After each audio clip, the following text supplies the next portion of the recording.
계속해서 이제 여러분들의 신앙적인 고민에 대한 성경적인 답변을 제공해드리는 이 질문 네컷 설교 시리즈를 이어가고 있습니다. 오늘은 기도 제목을 꼭 다른 사람과 함께 나눠야 되나요? 라고 하는 질문에 대해서 성경적인 근거를 제시하도록 하겠습니다. 이 말씀을 준비하면서 제가 참 많은 책들을 읽어봤는데 그 중에서도 팀 켈러 목사님의 기도라고 하는 책과 그리고 유기성 목사님의 1시간 기도, 그리고 C.S. 루이스의 기도의 자리로, 이 세 권의 책이 참 많은 인사이트를 주었습니다. 여러분에게 추천하는 책이고요. 꼭 한 번씩 읽어보시면 너무너무 좋을 것 같습니다.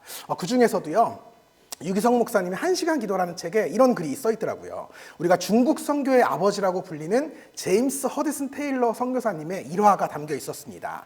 선교사님이 이제 중국에서 활동을 하시던 중에 어느 순간부터 굉장히 극도로 몸이 안 좋아지셨대요. 그래서 도무지 침대에서 일어날 수 없는 상황이 되었답니다. 그때 당시에 그가 할 수 있는 일이라고는 딱 하나밖에 없었대요. 그저 침대에 누워서 침상 끝에 걸쳐져 있는 그 중국 지도를 바라보면서 하나님께 중국을 위해서 기도하는 일, 이것밖에는 없었답니다. 근데 문제는 우리가 몸이 아프면 기도도 안 나오잖아요. 그러니까 몸이 너무 아프고 정신적으로 어지러우니까 기도조차 하기가 힘들더래요. 그래서 어떤 방법을 생각해내느냐, 이런 내용의 기사를 신문사에 의뢰를 했습니다. 이 글을 읽는 기독교인들에게 호소합니다. 지금 바로 딱 1분간만 이렇게 기도해 주십시오. 하나님, 중국 복음화를 위해 18명의 선교사가 필요합니다. 중국을 위해 전심으로 기도해 줄 수 있는 기도의 동역자 18명을 중국으로 보내주십시오.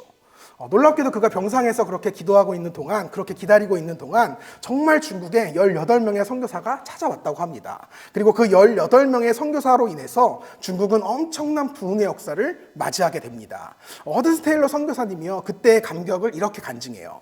만약 그때 제가 건강했더라면, 그래서 제가 직접 그 18명의 선교사를 구하느라 직접 뛰어다녔더라면 아마도 많은 사람들이 저와 또 제가 찾아낸 그 18명의 선교사 때문에 중국 선교의 부흥이 일어났을 것이다 라고 생각했을 것입니다. 그러나 반대로 제가 병상에 누워 있었기 때문에 저는 다른 사람들에게 기도를 부탁할 수밖에 없었고, 그 덕에 수많은 사람들이 이 중국을 위해서 기도함으로써 중국이 이러한 놀라운 부흥의 역사를 경험하게 되었습니다.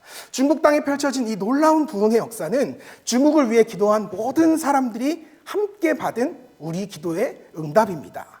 이 일을 통해서 우리 모두는 하나님께서 우리의 기도에 반드시 응답하신다는 사실을 완벽하게 믿을 수밖에 없게 되었습니다. 이 글을 읽는데요, 저에게도 문득 이런 생각이 들더라고요. 정말 어쩌면 내가 이렇게 놀라운 은혜 가운데 하루하루 평안하게 살아갈 수 있는 이유 역시도 누군가 나를 위해 기도해주고 있는 그 무수히 많은 이들의 기도 덕분이지 않을까 라는 생각이 들더라고요. 돌아보니까 저는 참 기도의 빚을 많이 진 채 살아가고 있는 사람입니다. 저에게는 지금까지도 매일 새벽을 거르지 않으시고 저를 위해 기도해 주시는 양가의 부모님들이 계시고요, 또 특별히 외할머님의 기도가 계십니다. 언젠가 그 외할머니께서 저에게 이런 말씀을 하신 적이 있어요. 원석아, 내가 너 기도 하늘에 많이 쌓아놨으니까 너는 그저 그 복을 갖다 쓰기만 하면 된다. 이게 그때는 그냥 그렇게 들었거든요. 근데 지금 돌아와서 생각해 보니까요, 제가 여러분을 향해서 그런 말을 하는 게 쉽지 않을 것 같아요. 절대적인 이 물리적인 기도의 양이 얼마나 많이 하나님 앞에 쌓였으면, 얼마나 많이 상달되었으면 이런 말을 정말 당연하게 태연하게 말씀하실 수 있으셨던 걸까요? 어느덧 90이 다 되신 이 연로하신 분이 지금까지도 이렇게 새벽마다 무릎을 꿇고 기도하는 모습을 떠올리면 지금도 이렇게 눈시울이 붉어질 때가 있습니다. 그리고 또 늘 감사한 것은 교우들의 기도 덕분입니다. 늘 저를 위해 기도해 주시는 여러분께 정말 감사합니다. 뿐만 아니라 제가 이제껏 사역하면서 지나왔던 그 많은 교회들에서도 지금껏 저를 위해 기도해 주시는 많은 기도의 동역자들이 있어요.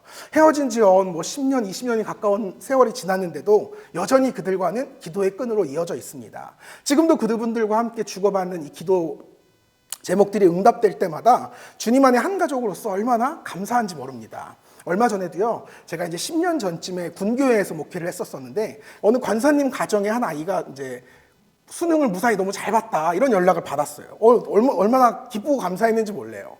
10년 전까지만 해도요, 그 아이가 수능을 잘 볼 거라고 상상도 못 했거든요. 근데 너무 잘 봤대요. 너무 잘 봐서 지금 대학을 골라서 갈 수 있는 축복을 받았다, 이런 이야기를 하더라고요. 너무너무 감사했습니다. 그분 역시도요, 저희 교회가 세워진 이래로 지금까지 계속해서 저희 교회를 위해 새벽 재단을 쌓고 계세요. 이러한 수많은 분들의 그 많은 중보기도 덕분에 제가 이렇게 오늘까지 은혜 가운데 평안한 삶을 살아오고 있는 것 같습니다. 그래서인지 이 말씀을 준비하는 내내 주님께서 저에게 주시는 말씀은 무엇이냐면, 마음은 무엇이었냐면, 함께 기도하라. 너희는 함께 기도하라. 이런 마음을 주시더라고요. 혼자서 하는 기도가 아니라 함께하는 기도에 우리 주님은 더 큰 은혜와 더 큰 역사를 베푸신다라는 확신을 저에게 주셨습니다. 저희가 지난달에 이제 비전 쉐어링이라는 것을 진행했습니다. 우리가 꿈꾸는 교회에 대해서 서로의 생각을 나누어 보는 그런 비전 쉐어링을 진행을 했는데요. 놀랍게도 그때 저희 모두에게 동일하게 심겨진 비전이 있었어요. 우리 교회 비전은 우리가 서로를 사랑하고 또 서로를 위해 함께 기도하면서 서로에게 힘을 주는 그런 사랑의 공동체가 되었으면 좋겠다. 기도의 공동체가 되었으면 좋겠다. 이런 내용이었습니다. 여러분들이 그런 발표 내용을 제가 들으면서요, 새삼 다시 한번 저는 확신하게 되었어요. 아, 그렇구나. 하나님께서는 우리 사랑하는 교회가 서로를 위해서 기도하는 공동체가 되기를 원하시는구나. 우리가 함께 모여서 함께 기도할 때 하나님은 우리 공동체를 더욱 귀하게 쓰시고 선하게 인도하실 것이라는 확신이 저에게 들었어요. 저는 이것이 단순히 저의 소원이 아니라 또 여러분만의 소원이 아니라 우리를 향하신 하나님의 소원인 줄로 믿습니다. 그런데 여기서 한 가지 문제가 발생하죠. 문제는 우리가 이러한 사실을 너무도 잘 알고 있음에도 불구하고 또 우리가 너무도 서로를 위해 기도하지 않고 있다는 사실입니다.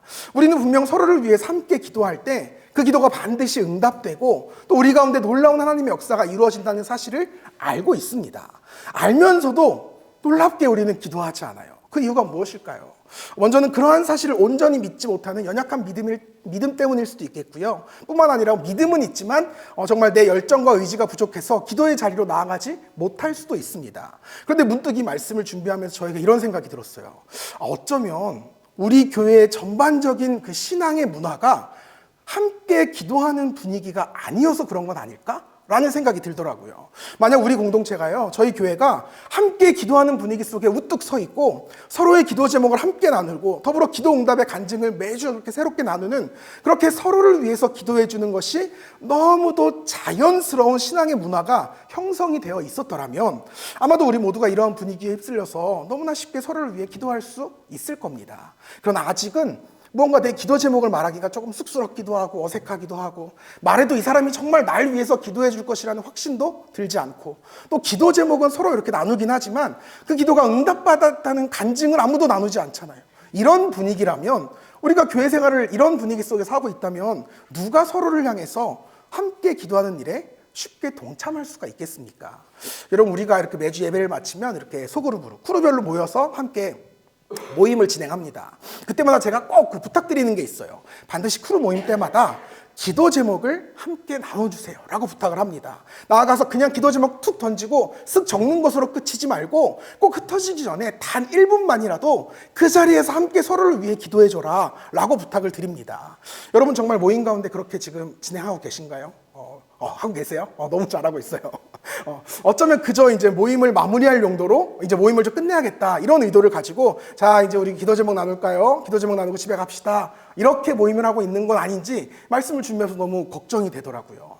만약 우리의 모임이 정말 그런 분위기 속에서 서로의 기도 제목을 나누고 있다면 누가 자기의 마음 안에 있는 그 절실한 간절한 기도 제목을 그렇게 솔직하게 정직하게 내어놓을 수가 있겠습니까? 여러분, 저는 결코 우리의 기도 모임이, 기도 나눔이 이런 형식적인 절차로 끝나지 않기를 바랍니다. 여러분, 정말 간곡하게 부탁드려요. 단 1분만이라도 서로를 위해서 진심으로 기도하고 흩어지시기 바랍니다. 함께 기도한다는 사실을 내가 정말 듣고 느낄 수 있도록 서로의 이름을 불러가면서 서로를 위해 기도하시기 바랍니다. 정말 그 뻔하디 뻔한 잡담, 이번 주에 뭐가 맛있다더라, 뭐가 이쁘다더라, 이런 잡담 나누는 것도 좋지만 그 잡담만 나누고 흩어지는 것이 아니라 서로를 위해서 기도하고 흩어지시라는 거예요. 그리고 그 다음 주에 모이면요, 지난주에 함께 기도했던 그 기도 제목들이 어떻게 응답받았는지를 꼭 함께 점검해 보시기 바랍니다. 여러분, 우리가 정말 그 사람을 위해 한 주를 동안 기도하잖아요. 그의 삶이 궁금하지 않을 수가 없어요. 이 기도 제목이 응답이 됐을까? 너무너무 궁금할 수밖에 없다고요. 기도가 응답이 되었는지, 아니면 조금 더 많은 기도가 더 필요한 것인지 서로의 기도 안부를 꼭 물어주시기 바랍니다. 우리가 그렇게 기도할 때 비로소 각 모임마다 기도에 응답하시는 하나님의 역사를 더욱 실감나게 체험하시게 될 겁니다. 오늘 우리가 함께 읽은 성경을 보면 예수님께서 우리에게 반드시 함께 기도하라 라고 말씀하고 계세요. 그 이유가 너무 간단합니다. 우리는 혼자 기도할 수 없는 존재이기 때문이라는 거예요. 나 혼자서 결단하고 나 혼자서 노력해서는 그 결과가 뻔해요. 세상에 나가면 100점 100패입니다. 우리가 이 시간에 아무리 말씀을 잘 듣고요, 열심히 기도하고 굳건하게 결단한들 교회 문을 열고 딱 나가는 그 순간에요, 다시금 우리는 원래 우리의 삶의 모습으로 기가 막히게 돌아가는 스스로의 모습을 발견할 겁니다. 기도하며 결단한 그 변화된 삶을 도무지 살아낼 수가 없어요. 왜냐하면 우리 안에 너무나 강력하게 존재하고 있는 죄성 때문에 그렇습니다. 그렇게 우리는 기도를 연합해서 해야 할 필요가 있습니다. 오늘 본문 말씀이 우리에게 이렇게 진 거예요. 이 말씀 같이 읽었으면 좋겠어요. 같이 읽겠습니다. 시작.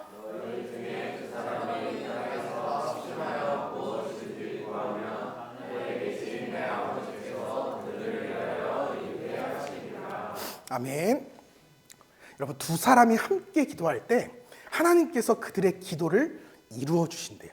두 사람이 함께 기도하잖아요. 두 사람이 땅에서 합심하여 무엇이든지 구하면 하늘에 계신 하나님 아버지께서 그들을 위해서 그 기도 제목을 이루어 주신다는 겁니다.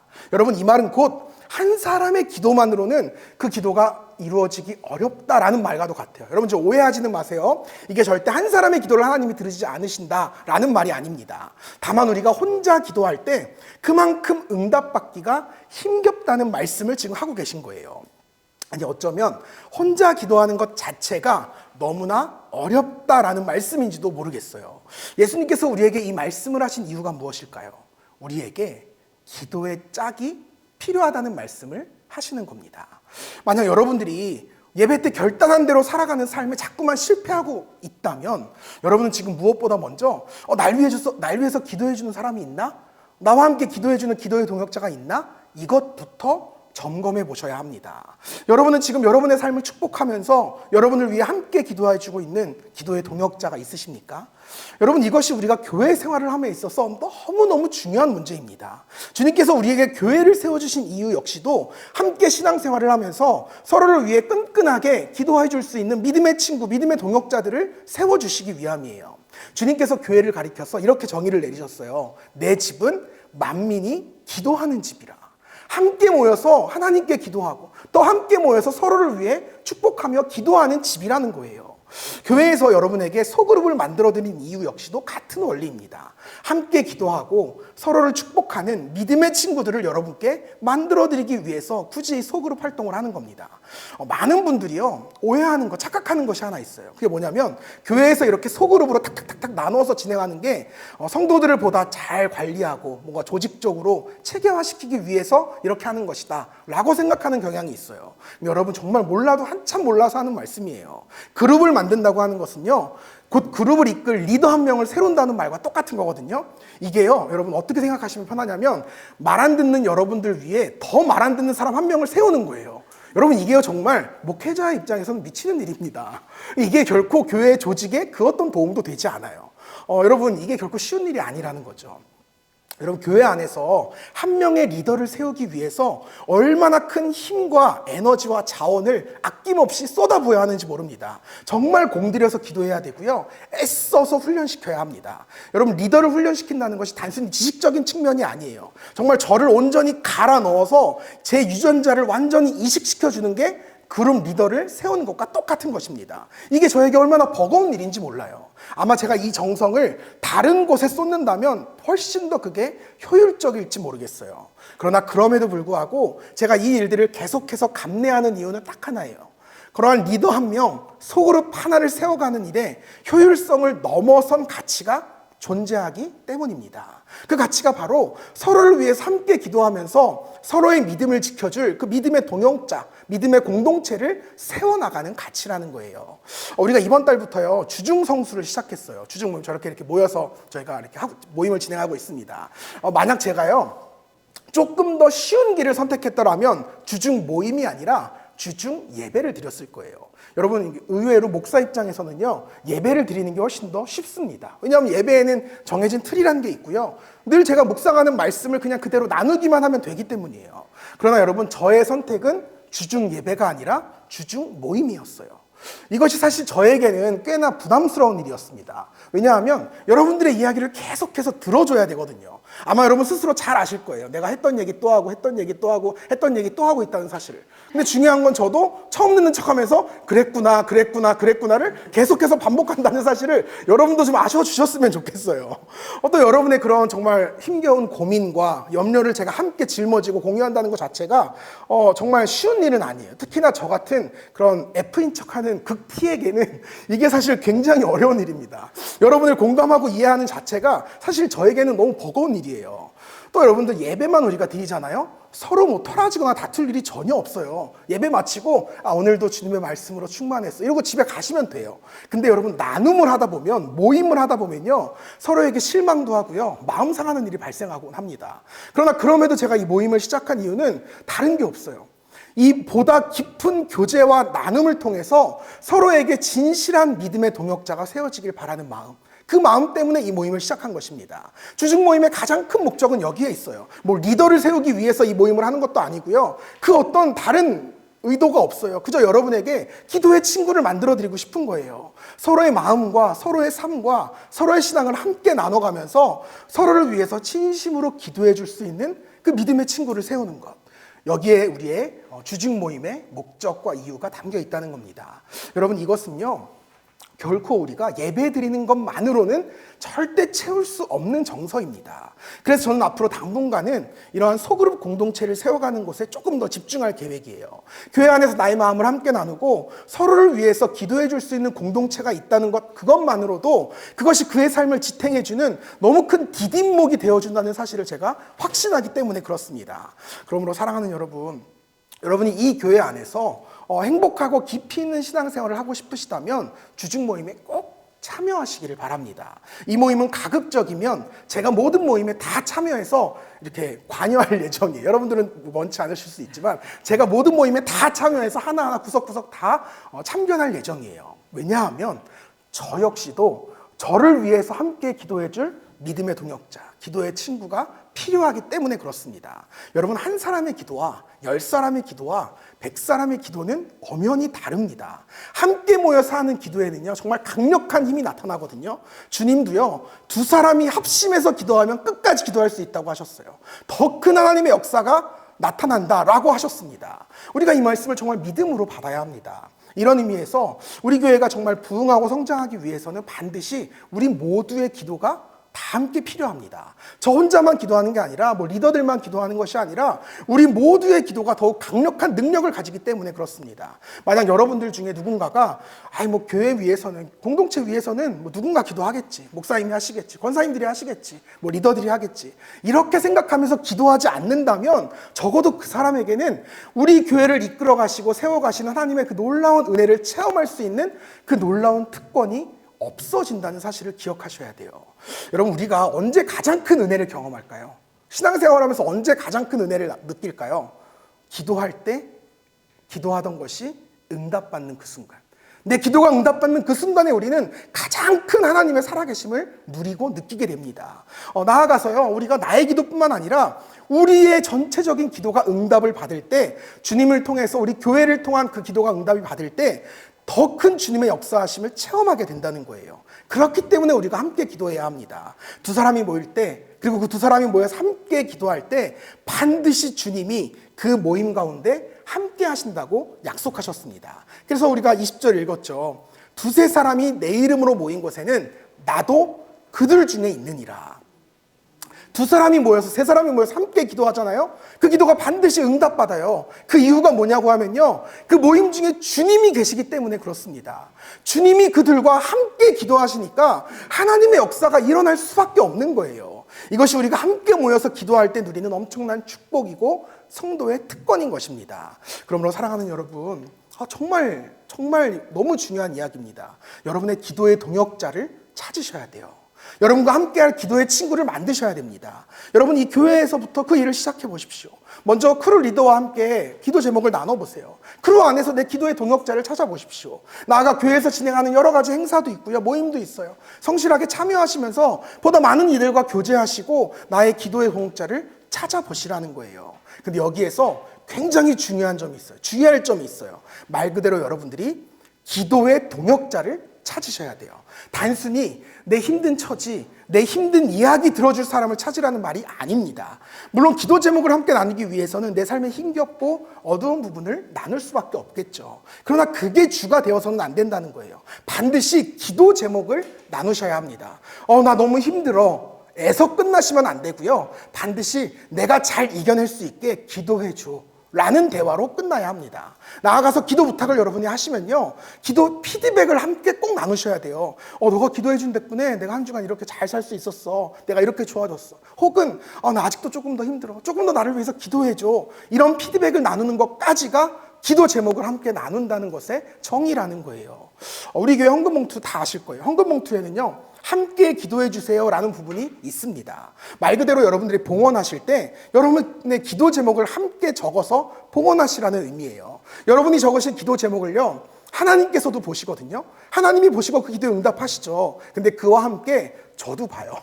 이제 우리 재정팀에서 헌금 개수를 다 하면 이제 헌금 봉투만 따로 모아서 저에게 이렇게 갖다 줍니다. 전달해 줘요. 그럼 제가 한 주간 그 기도 제목을 보면서 한 분 한 분의 기도 제목을 위해서 성실하게 기도합니다. 여러분, 제가 정말 하나님 앞에서 부끄럽지 않아요. 저 정말 하나님 앞에서요, 정직하게 여러분 위해서 기도합니다. 아마도 기도 제목을 내신 분들이요, 다 아실 거예요.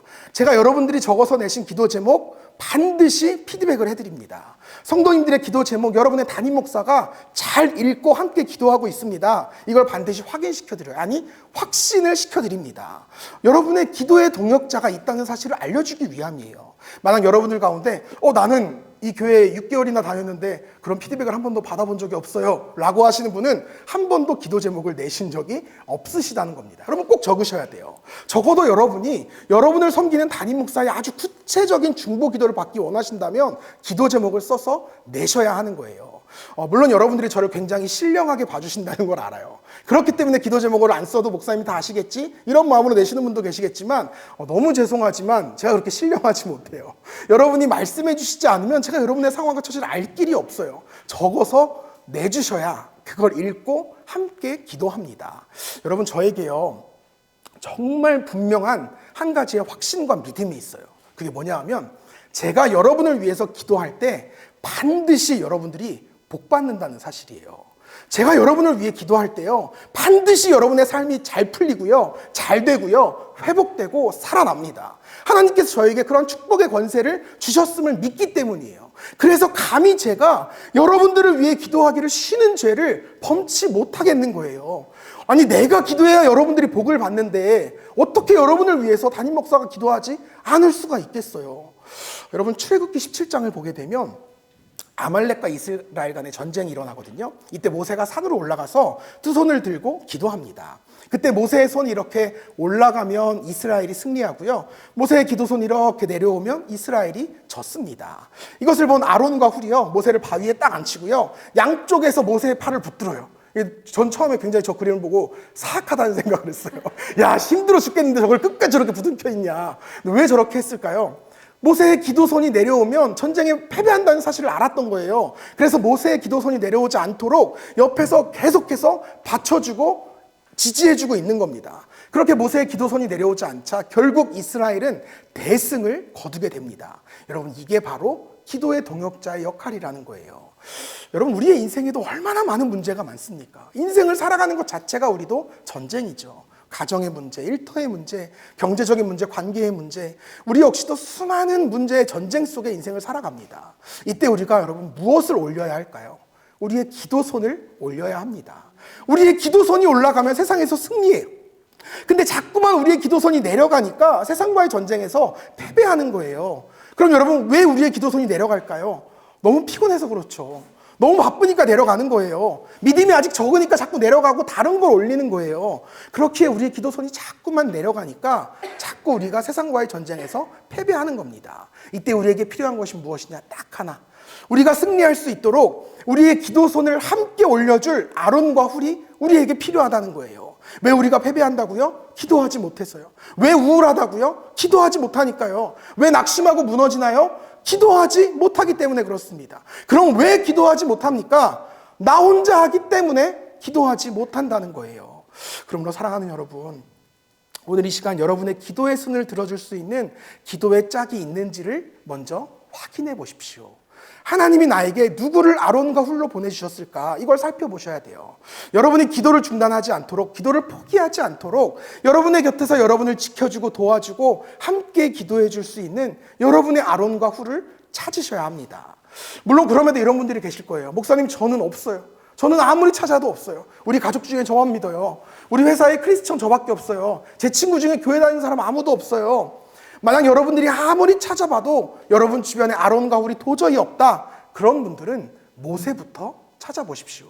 내가 먼저 누군가의 기도를 도와주는 아론과 훌이 되어보시라는 거예요. 목사님의 기도의 손이 떨어지지 않도록 함께 기도해 주시고요. 함께 신앙생활하고 있는 교우들의 손이 떨어지지 않도록 같이 기도해 주시기 바랍니다.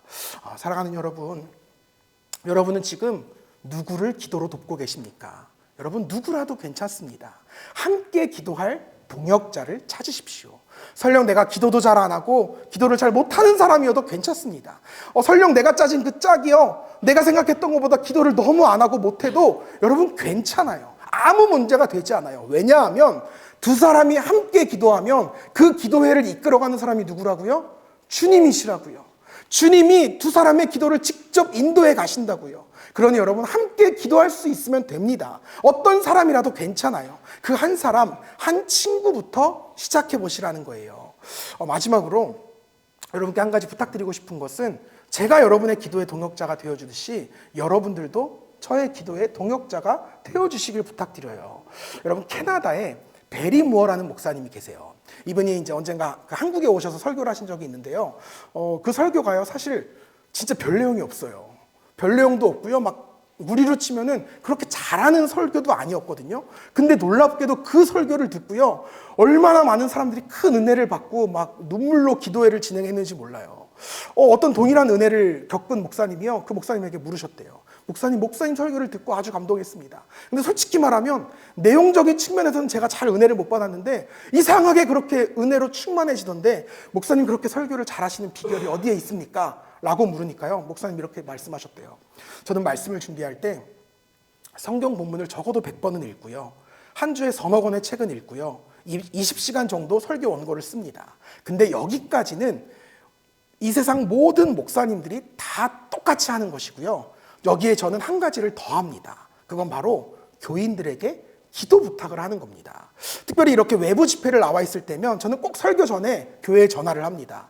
내가 이제 곧 설교를 시작하니 나를 위해서 기도해 주십시오 라고 이야기합니다. 그러면 교인들이 그때부터 같이 기도하기 시작한다는 거예요. 그리고 교인들이 설교를 다 마친 다음에 교인들에게 설교 은혜 중에 마쳤습니다 라고 기도하면, 전화하면 설교를 마쳤다는 그 전화를 딱 받는 그 순간까지 교인들이 열심히 기도를 해준다는 거예요.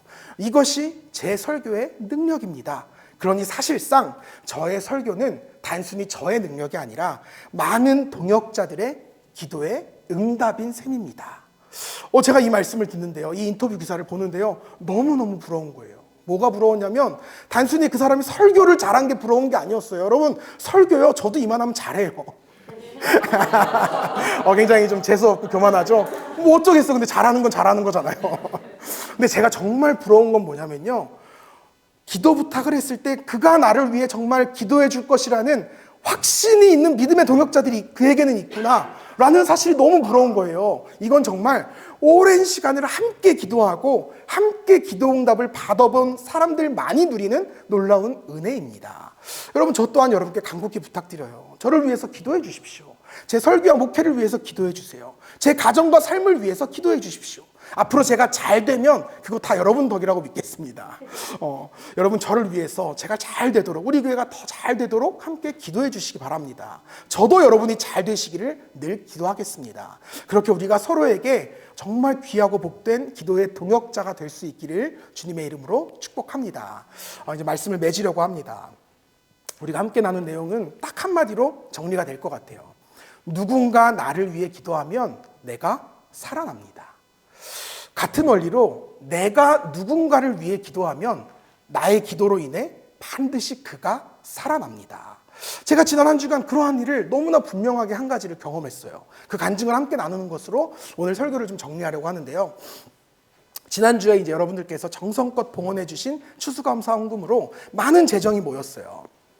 이제 이 재정을 어디에 사용하면 좋을까 정말 기도를 하던 중에요. 제가 정말 오랜만에 너무 좋아하고 존경하는 목사님 한 분과 통화를 하게 됐어요. 지금은 이제 아프리카 탄자니아에서 선교 사역을 하고 계신데요. 뒤늦게 이제 한 6개월 정도 지난 이후에 제 개척 소식을 들으시고 기도해 주시려고, 축복해 주시려고 탄자니아에 전화를 하신 거예요. 뭐 이런저런 이야기를 서로 나누다가요. 마지막으로 이제 서로 기도 제목을 나누었습니다. 저는 당연히 저의 건강과 가정과 교회를 위해서 기도해 주세요라고 부탁을 드렸죠. 근데 목사님은 저한테 이런 기도 제목을 나눠 주시는 거예요. 하나님의 은혜로 탄자니아에 글로벌 미션 중학교를 세우셨대요. 근데 정작 이 학교에 들어올 학생들의 형편이 너무 어려워서 학비를 내기가 여간 쉬운 일이 아니었답니다. 지금도 이렇게 아니래요. 근데 이 학생들이 일단 학교로만 들어오면 이곳에서 예수님도 만나고 예수님도 배우고 세례도 받고 예수님을 잘 전하는 그런 사람으로 성장하게 되는데 그게 참 쉽지 않더라는 거예요. 그렇게 학생들에게 장학금이 꼭 필요한데 이들을 위한 장학금이 마르지 않도록 기도해 주세요 목사님, 이렇게 저에게 기도 제목을 나눠주시더라고요. 그 이후로 제가 이제 이번 한 주간 목사님을 위해서 또 저 아프리카 탄자니아에 있는 학교를 위해서 기도를 하는데요. 기도하면 기도할수록 주님이 제 마음에 너무 거룩한 부담감을 하나 주시는 거예요. 그게 어떤 부담감이냐면 지금 그 학교에 들어가기 위해서 온 교회 성도들과 더불어서 절실하게 기도하고 있는 한 학생이 있다는 거예요. 근데 그 학생의 그 교인들의 기도가 너희 귓가에 들렸으면 좋겠다, 이런 감동을 저에게 자꾸 주시는 거예요. 그래서 제가 목사님께 그 다음날 다시 한번 전화해서 여쭤봤습니다. 목사님, 혹시 그 학교 중에 지금 당장 장학금이 필요한 학생이 있나요?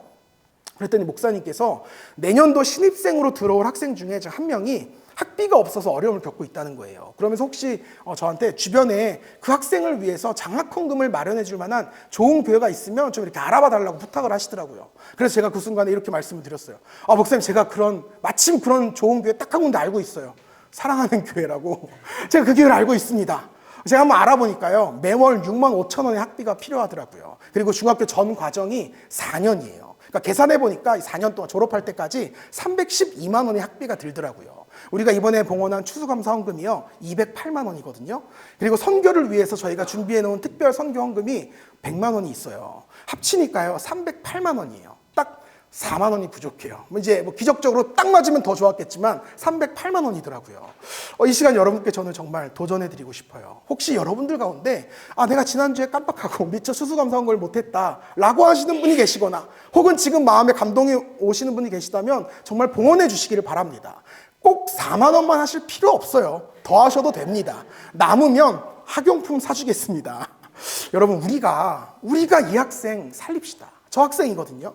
우리가 이 학생 살립시다. 지금 이 학생이요, 저는 정말 믿어요. 이 학생이 반드시 그 탄자니아 땅 가운데 하나님의 나라를 세워갈 위대한 하나님의 사람으로 자라나게 될 것을 믿습니다. 여러분, 우리가 이렇게 보자면요, 우리가 그 학생을 섬기는 일은 단순히 그의 학비를 지원하는 일에서 그치지 않을 거예요. 하나님께서 우리 교회를 통해서 저 학생의 삶을 지키실 것이고 돌보실 것이고 훗날 그 학생을 통해서 탄자니아에 하나님의 나라를 세워 가실 겁니다. 저 학생을 통해서 탄자니아가 변화될 것이고 구원받을 거예요. 이렇게 보자면 우리는 단순히 한 명의 학생을 섬기는 게 아니에요. 탄자니아라고 하는 한 나라와 민족을 우리는 섬기는 겁니다. 이것이 바로 우리가 꿈꾸는 작지만 큰 교회라는 비전입니다. 사랑하는 성도 여러분, 우리의 기도와 섬김을 통해서 우리 교회의 비전이 전 세계에 선포되게 될 줄 믿습니다. 우리의 기도를 통해서 우리 교회가 온 세계와 나라와 열방을 살리는 그런 위대한 교회로 세워지게 될 줄 믿습니다. 우리가 그렇게 쓰임받게 되기를 주님의 이름으로 축복합니다.